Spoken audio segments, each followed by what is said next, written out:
ہیں کہ عورت کے لیے ایئر ہوسٹس کی جاب کرنا کیسا ہے۔ دیکھیں شرعی نقطہ نگاہ سے دیکھیں تو یہ جائز نہیں ہے، کیونکہ جس قسم کا ان کو ایئر لائن کی ریکوائرمنٹ کے مطابق لباس پہننا ہوتا ہے اور پھر غیر مردوں کے درمیان سے نکلنا اور دیگر معاملات وہ سب جانتے ہیں جو جہازوں کے سفر کرتے ہیں۔ اور اگر آپ کی سسٹر کے بارے میں کوئسچن کریں کہ آپ کی سسٹر کو یا آپ کی بیٹی کو ایئر ہوسٹس بنا دے، تو بہت سارے لوگ ایسے ہوں گے کہ جو جہاز میں سفر کرتے ہوئے ایئر ہوسٹس کے ساتھ مذاق کر رہے ہوتے ہیں اور بار بار ٹن ٹن ٹن ٹن ان کو بلا رہے ہوتے ہیں، لیکن وہ بھی یہ کہیں گے نہیں ہم نہیں چاہیں گے کہ ہماری بیٹی یا ہماری بہن وہاں پر جائے۔ تو جو ہماری سسٹرز ہماری بہنیں وہاں کام کر رہی ہیں وہ یقیناً کوئی بہت سی مجبوریوں میں بھی ہوتی ہیں، دیگر معاملات بھی ہوتے ہیں، تو کوئی میری بہن سنے تو ناراض بھی نہ ہو، لیکن بہرحال شریعت جو ہے وہ اس قسم کے معاملات کو منع کرتی ہے، اور خصوصاً جب وہ بتا رہی ہوتی ہیں کہ بیلٹ کیسے باندھنی ہے، آکسیجن ماسک گرے گا تو کیا ہوگا، تو وہ پھر بالکل سامنے کھڑے ہوتے سب مردوں کی نگاہ ان کے اوپر ہوتی ہے، اور یقینی سی بات ہے کہ اس کو کوئی بھی شرعی لحاظ سے درست نہیں کہہ سکتا ہے۔ بہن نے پوچھا کہ اگر ہم غسل کر رہے ہوں تو کیا کلمہ پڑھنا لازم ہے؟ جی بالکل نہیں۔ غسل کرنے، جنابت کو دور کرنے، ناپاکی کو دور کرنے کا تعلق زبان سے ہے ہی نہیں، پانی کے بہانے سے ہے، بلکہ جب آپ واش روم میں داخل ہوتے ہیں تو آپ کو باہری بسم اللہ پڑھنی ہوتی ہے، اور باتھ روم میں داخل ہونے کی دعا باہری پڑھیں گے۔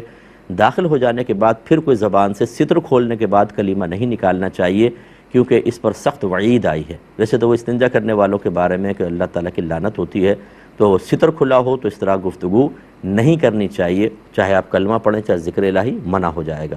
تو اس لیے اس کا کلمے سے کوئی تعلق ہی نہیں ہے، نہ کپڑے پاک کرنے کا نہ جسم پاک کرنے کا۔ پورے بدن پر کم از کم ایک بار ہر بال پر سے پانی اچھی طرح بہائیں تو یہ فرض پورا ہو جائے گا۔ 3 مرتبہ بہانا سنت ہے، یہ کریں گے تو ہوگا۔